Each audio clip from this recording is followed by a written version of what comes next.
তিনি তো পশ্চিম বাংলায় থেকে পারতেন, তিনি এই ঝাড়খণ্ডের মধ্যে কেন এলেন না? গৌরাঙ্গ ভগবান জানতেন এই ঝাড়খণ্ডের মানুষের মধ্যে আছে ভক্তি, আছে বিশ্বাস, আছে শ্রদ্ধা। তাই তো আমি এই ঝাড়খণ্ডের মানুষদের আমি ধারণ করব।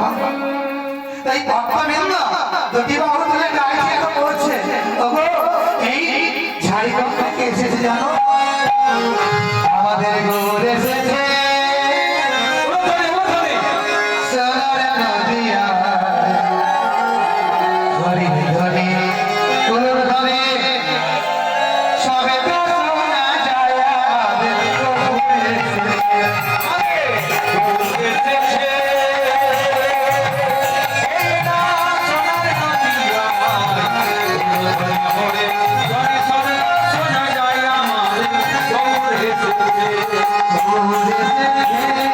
সোনার নদিয়া